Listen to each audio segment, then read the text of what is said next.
हाय दोस्तों, नमस्कार। मैं आप सभी का स्वागत करती हूँ। छोटा सा गीत गाने जा रही हूँ। रक्षाबंधन का गीत है। अगर अच्छा लगे तो लाइक सब्सक्राइब जरूर कीजिएगा दोस्तों।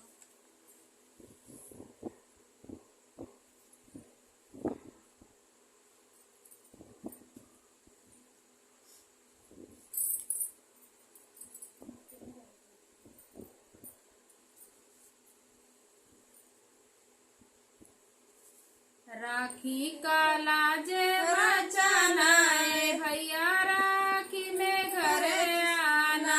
राखी का लाज बचाना भैया, राखी में घरे आना।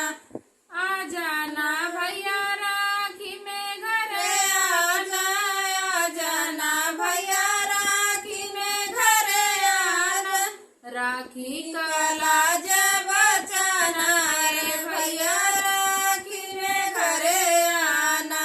राखी का लाज बचाना भैया, राखी में घरे आना।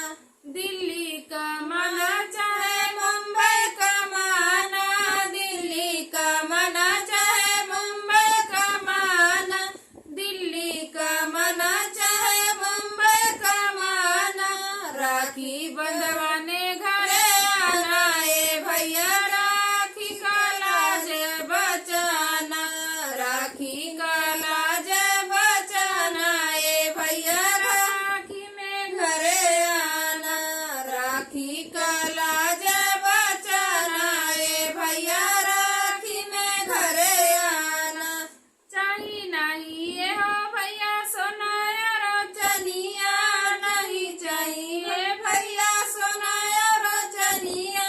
हमके त चाहिए भैया फटही लुगरिया, हमके चाहिए भैया फटही लुगरिया। खुशी खुशी विदा कर देना भैया, राखी में घरे आना। खुशी खुशी विदा कर देना भैया, तुम्हें लाज रखाना। खुशी खुशी विदा कर देना भैया, तुम्हें लाज रखाना। राखी में घरे राखी का लाज बचाना भैया, राखी में घरे आना।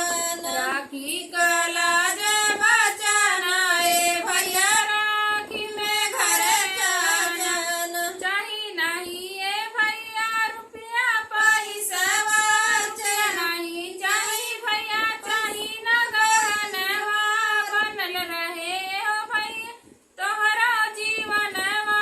बनल रहे भैया तोहरा जीवनवा। खुशी से जिंदगानी बीताना भैया, तुम्हें लाज बचाना। खुशी से जिंदगानी बीताना भैया, तुम्हें लाज बचाना।